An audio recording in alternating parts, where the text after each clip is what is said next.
Welcome to this Mind Power podcast. I've got a very well-respected coach here, Mr. Jamaal Garner. I've heard a lot about him and his unique way of inspiring his athletes through authenticity. I know he's big on mindset. I met him today and I can tell you he is huge on mindset, but I want to know what's behind the coach's mindset.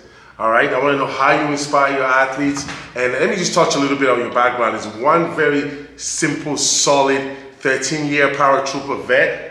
I want to start from that and how that influences your choice of athletes and also how you use your experience as a paratrooper to work with the athletes, right? So we're gonna touch on that and throughout the whole conversation. But as with everybody I have as a guest, what's your story? I want to know where you started from. What's your background outside of being a paratrooper? Born and raised in Montreal. Yes. Parents are from Barbados and Trinidad. Okay. So dad Trinidad. You're Trini. So my mom's dad is Trini. Okay. But her mom is Bajan. Okay. And my dad is Bajan, so it's like a quarter Trini. Yeah. It's a mix. Yeah. Okay, and then how did Quebec get in the mix? I was just born and raised here, right? Okay. So Quebec's always been a thing. We're in West Island, suburbs. Right. Glen Boulevard, if you know, Pierre Fall, nothing crazy, nothing wild, nothing out of the ordinary, So, seeing that background have you been to Trinidad at all? I've been to Barbados like 6 times. Yeah. I've never been to Trinidad and Jamaica. I've been there like many places, but right. never been to Trinidad. Like, I don't know why, I just haven't gone there. But like Barbados many times, Jamaica many times, many islands in the Caribbean, many islands, places in Europe actually. Right. Everywhere. Wow, you're well traveled. Yeah, I've traveled many places. Just for some reason, never Trinidad. But I should make it a point to go. So. Tell me about this paratrooper. What is that about? Why did you become a paratrooper? So it was really random actually. Yeah. Like, I joined the army when I was 17, and I was like really good at it. I loved the army life. Loved like all the training, the discipline, the mindset about it. Like how you have to teach you how to be gentlemen, but also how to be a savage. Like there has to be a switch. On the street, be nice, be friendly, be courteous. Look at everybody, but have a plan to kill them in your head. Right. Like that's literally what it is. And I remember I was on a field exercise with my unit. I don't know why, it was a long test, but somebody brought a small DVD player. And back in the day, it wasn't like a laptop. It was really a small DVD player, right. A little mini screen. And somebody put on Band of Brothers. And I was like, what is this? And they're like, oh, it's the paratroopers in World War II. I was like, so I already knew about the history of World War II and everything, so I knew about, landing normally, all these things. But then they were showing it in this movie, and I was like, this is insane. this is insane. And it's like, what we have here is the Canadian, Parachute Regiment. Now this is banded, but now every unit, but the force unit has one company dedicated to paratroopers. I was like, I want to do that. And it's like, get in that, it's really hard, this and that. I'm like, I don't care. I want to do that. So at the time I was a reservist, and they're like, it's impossible for you to reservist, and it's more difficult. I was like, I don't care. I want to do that. Like you guys are not hearing me. You're like, this is intense. This is right. And for some reason it came around that year. They were offering, I think it was 5 spots out of like 40 to the reserves. Right. That year. So like every unit was competing for these 5 spots. Right. And like, we got to go with like basically who can perform the best on this test. And I said, I'm getting one of those spots. Like, I just don't care. So the requirements were like 7 full out chin-ups, a certain number of sit-ups, a number of time, and then a run in a limited amount of time. I was like, I'm gonna finish first on everything that they can't tell me no. And I did. I finished first on everything. Wow. I just like, no, and I wasn't even the best runner. Like I was never a long distance runner. I was a sprinter. I said, I don't care. I trained for, I did everything I could, and I was like, I'm gonna get it. There's something to be said for the fact that you were absolutely certain about where you wanted to go. Yeah. Like I always say to athletes when I work with them is, you have to know where your destination is. You need to know where you're going when you go after something. You can't just be or wondering in generality, like they say? No, you gotta have some sort of goal. Yeah. Like you can't just be wandering around. It's one thing to have the goal, but to have the confidence to know that you're gonna get it accomplished. I just told myself I'm gonna be there. Like, right. You know, and it's like I didn't even know it was a thing back then, but I was visualizing it.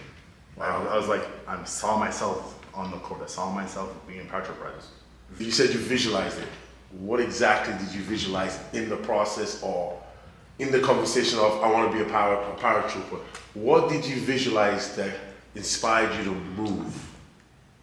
So my friend, he had known about the course. He had known what it required. So he told me a little bit about what expected even in the end ceremony when they get their wings and everything. Mm-hmm. And I just visualized myself getting the wings. I said, I'm gonna be on that parade. And you're gonna give me my wings. Like, I'm just gonna get it. Like, and I would dream about it. Like I would literally go to bed at night. I would think about it. I would dream about it. I'd visualize every day how I was gonna do it. How I was gonna finish in the runs. How I'd finish on the push-ups, the chin-ups, the sit-ups, everything. So you already saw yourself getting it done. I found myself doing the push-ups. Literally, I was visualizing doing push-ups. Right. Like to the point where I was dying out. Like I'm like, no, okay, you keep going. Yeah. Was there any ever self-doubt even during the process of visualization? So when I visualize things, even to this day, I never visualize that it doesn't come true. Okay. Never. So when you're done with visualization, it's always complete. It's complete. I go through the process of what it takes to get to it, and then the ending goal, that's what it is. That's done. Yeah. That's getting done. It gets done. Yeah. Interesting. So when you became a paratrooper, right? How did life seem to you? Now that you've accomplished what you wanted, did you sit back? Did your work ethic, did your discipline change? No, so what happened was... What kind of Jamaal did you get from accomplishing that? I was so hungry, and I said I was a reservist at the time, and a reservist is part-time military. Yeah. And I said I want to do this full-time. Like, this is what I want. I was with the Red Force on the course. Yeah. So I was like, I want to do this all the time. And I transferred to the regular Army. I said, screw this, put my transfer papers in. Ended up being in a paratrooper company. So I got to wear my maroon beret, which is like the sign of like you made it. Like this is like everyone lives up. So everything you visualized came true. Yeah, basically. And I was like, this is what I wanted to be, and just that being in there and all the trainings you do, all the courses you do. Yeah. Everything is meant to break you. Like everything you do is meant to break you. And you have to find always a way to get through it. And like I was telling Talia, like when she has her rough moments, I'm like, just get through lunch. Like sometimes we'll be on course, the course is hard, whatever course you're on in the Army, sometimes there's very lot of very hard courses where you're cold, you're wet, you're hungry, you're tired, things didn't go right, whatever, you're not comfortable at all. And you just tell yourself, what time is it? Okay, next is lunch. I should get to lunch. I should get to lunch. That's what you actually said. Yeah, get to lunch. Get to lunch. Okay. Whatever is I actually 4 hours catch to that lunch. right. Just get to lunch. Yeah, okay. Get to lunch, literally. 4 hours till lunchtime, get to lunch. Okay, lunch paps, okay, cool. We have 5 hours till supper, whatever it is, get to supper. And that's what you're trying to imply, is that just keep fighting. Yes, just take the next step. What's the next step? The next step is this, okay? You can't get to the end without taking the next. It doesn't matter how many, you want to run a marathon, you run 42 kilometers. Right. Like that? No, you gotta run 10 meters. What did that mindset, what inspired that mindset in you? This is why I was asking about your background. Was it your parents or your experience? Which one is it? More my experience. I didn't have a crazy childhood, but I had like a rough childhood in the sense of like my dad wasn't always around, I think. And my mom died when I was 5. Ooh, so yeah, okay. so my grandmother, my dad's mom. Interesting. Yeah, she raised me and my sister, and she was very tough. Like she was tough. Like, she was tough. Your grandmother. Yeah, she's tough. She was probably the toughest person ever. Maybe she had to be tough. Did she feel like she had to be tough? She did, because my grandmother from day one, my mom died when I was 5. Yeah. From day one, my grandmother said, okay, you guys are gonna learn to cook, clean, iron, wash, do everything for yourselves. And we're like, 5, what do you mean? Like, she's like, I don't care. She's like, you have no mother? This is the exact word she says, you have no mother. She said, one day your dad might marry someone who won't do anything for you. You have to know how to do it for yourself. Wow. So she didn't care. Like she was just like, she cared, but she was like, I don't know how you feel. You're gonna learn it anyway, you know how to do it.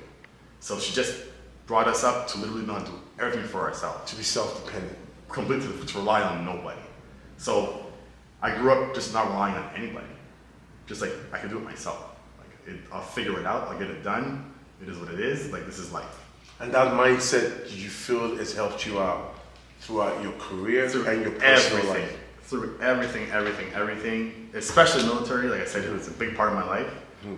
And there's a lot of trying hard times. Like, you know, all my courses, Afghanistan, that was a whole... Wow, you went to Afghanistan? Yeah, that was rough, you know, and it's just, again, that was another thing of just, okay, get through the day, man. Like, just get to lunch. Get to lunch.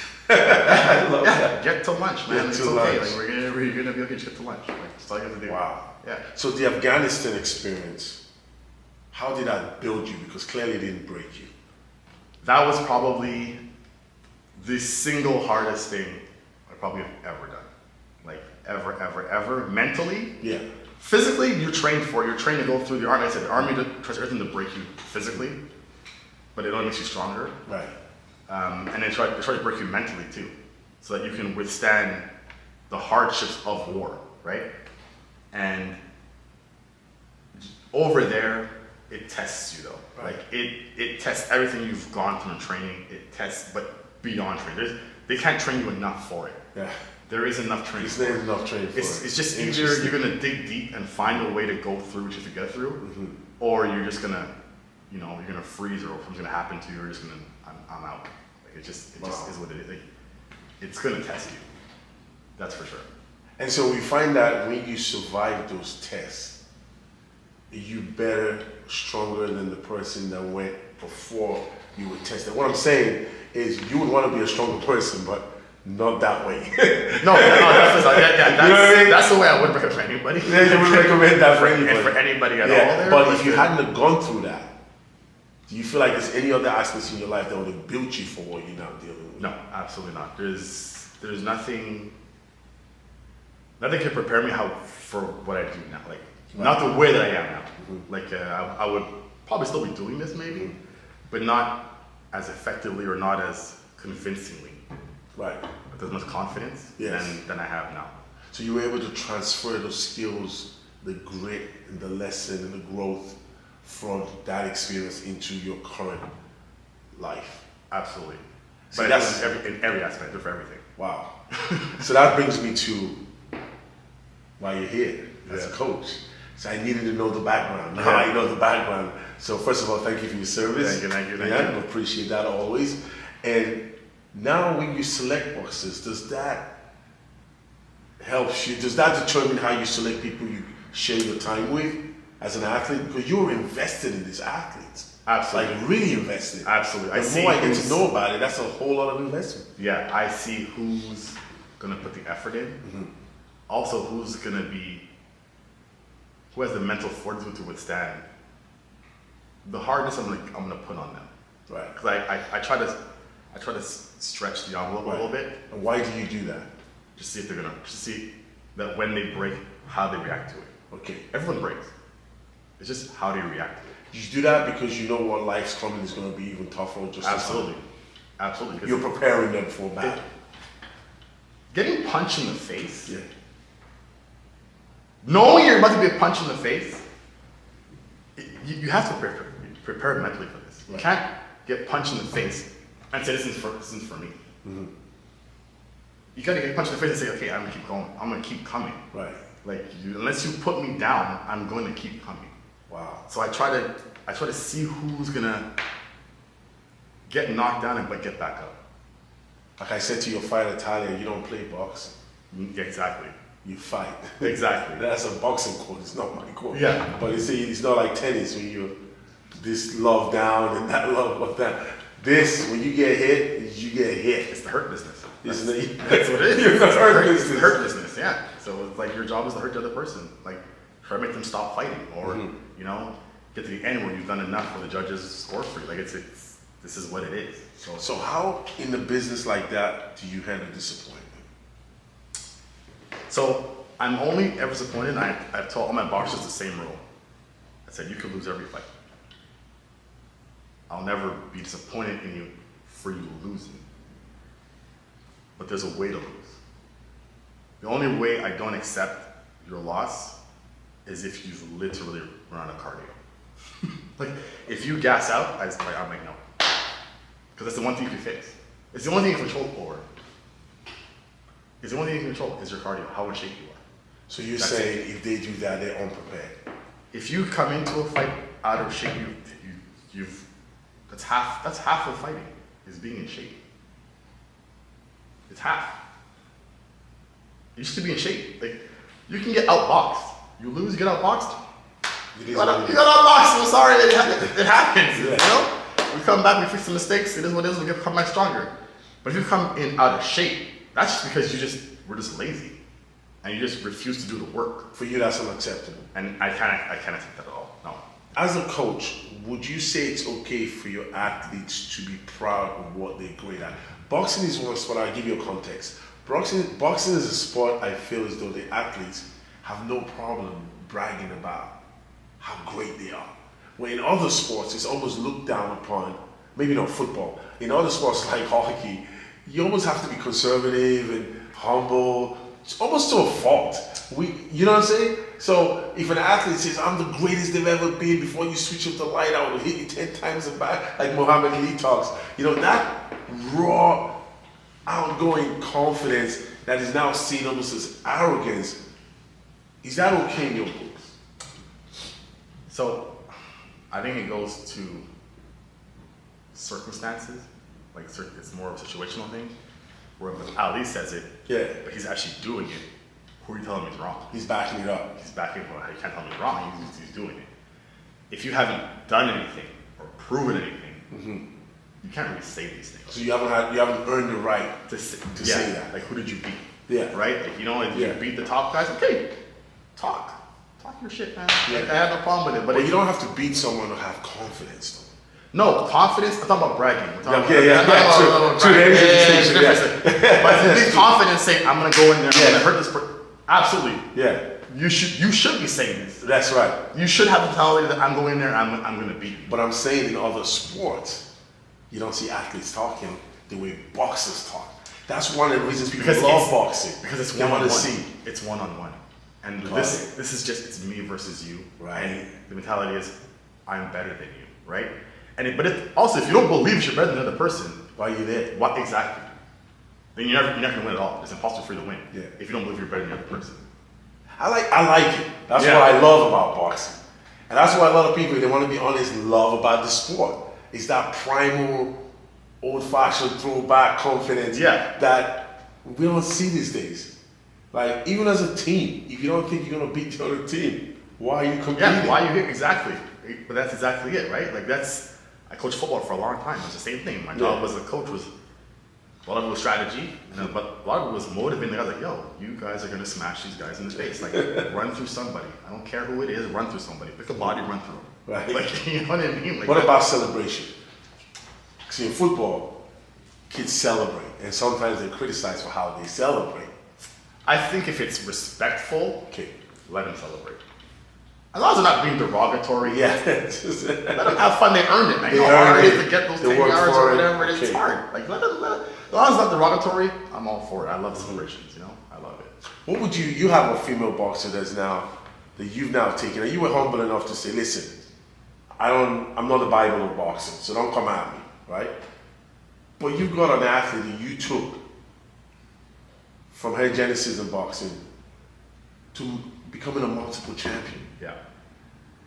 There has to be credit given for that. So that strategic mindset that you so humbly put out there, you have to get your credit for that. Now, when you take an athlete from where she was at to where she is, what did you see in Talia? So I'm going to say the secret here now because it's been like almost 3 years. So before I just tell people, oh yeah, she has good power. She has power. But that's not what really saw. It was her work ethic. And what I mean is, I think it was after the third session, she came up to me with a pen and paper. And she says, what do I need to work on for next week? Wow. And I stood there like, this is where we're at. Like, this is what we're doing? Especially for a teenager, like, yeah, to want the pen and paper. And I was like, wow, okay.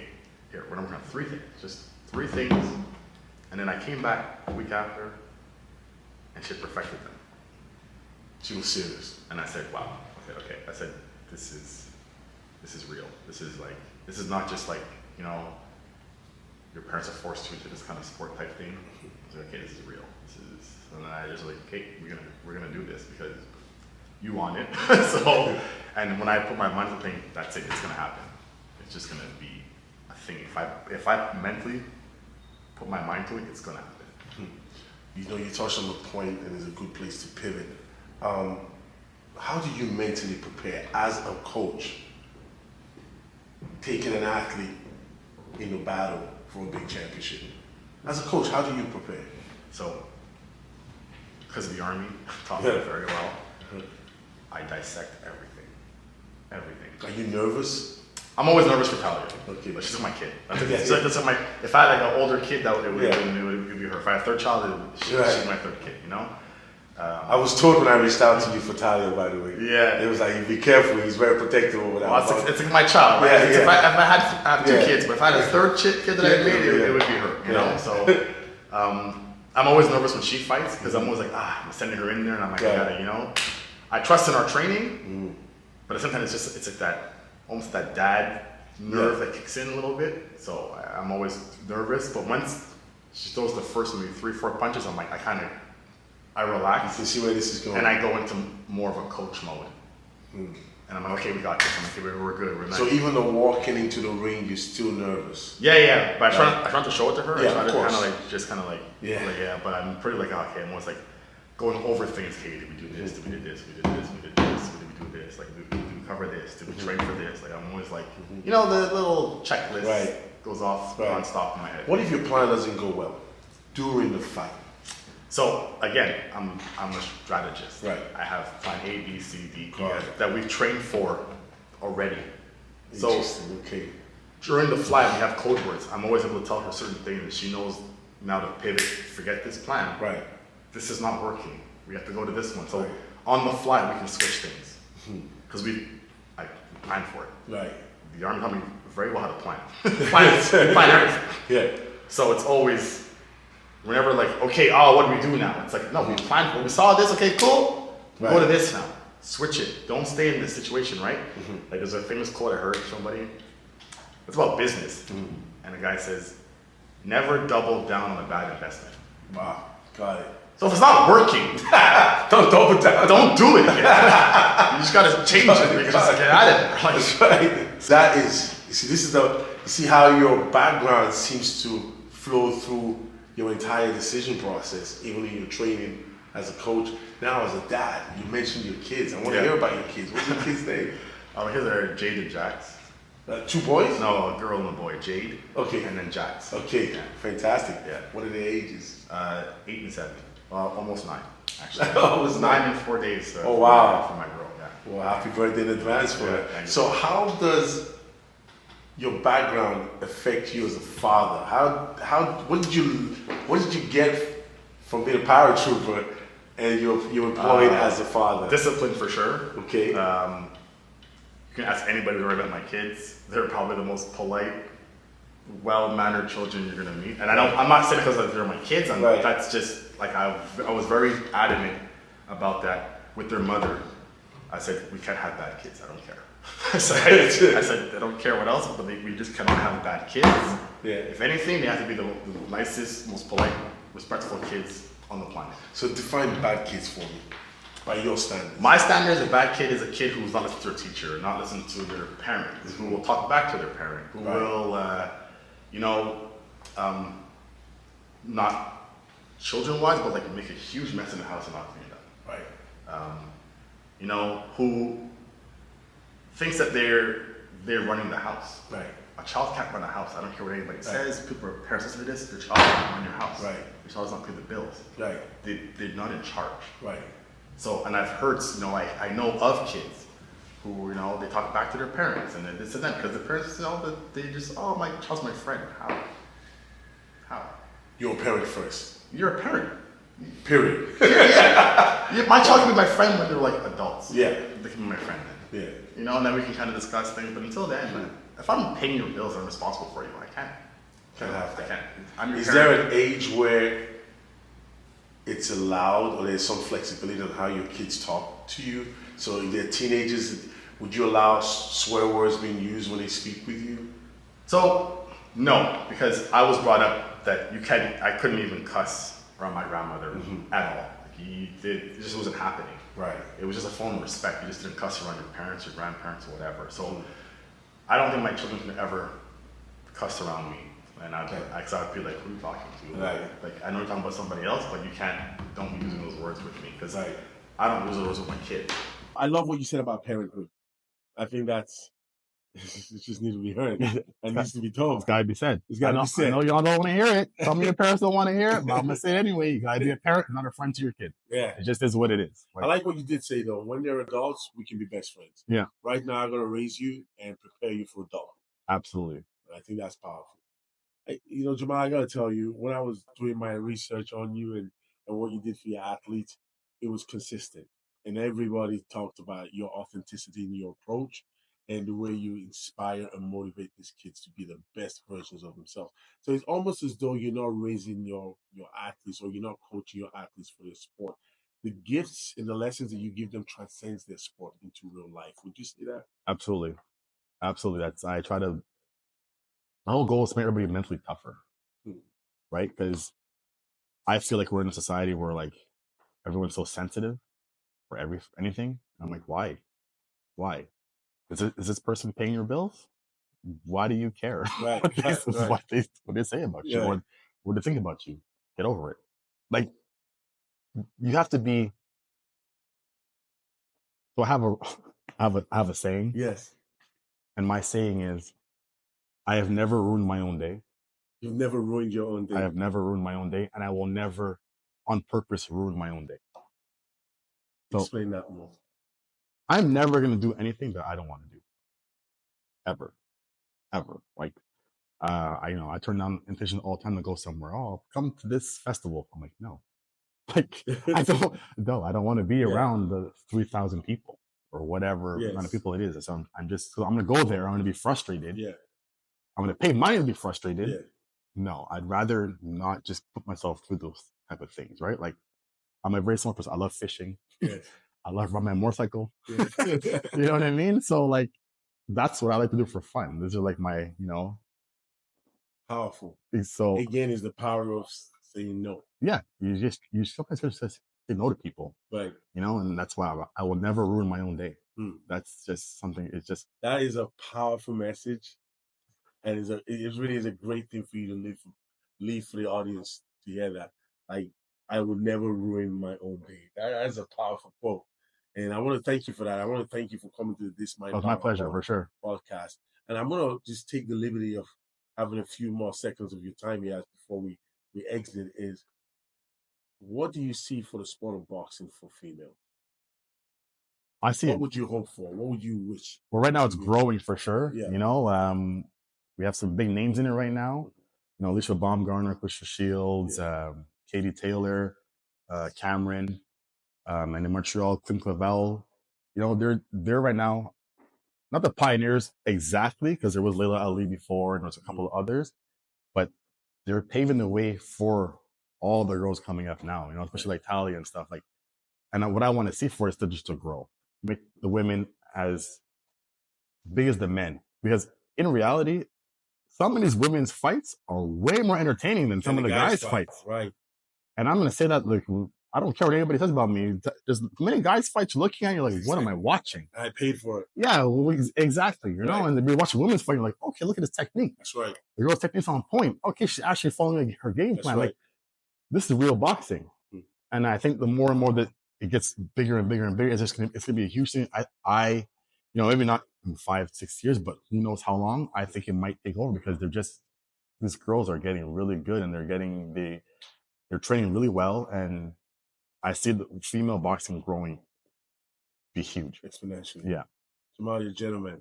I appreciate you very much. Thank you for coming. Thank you. I appreciate bring your athlete with you today. Thank you. I appreciate you. Appreciate it, man. Thank you.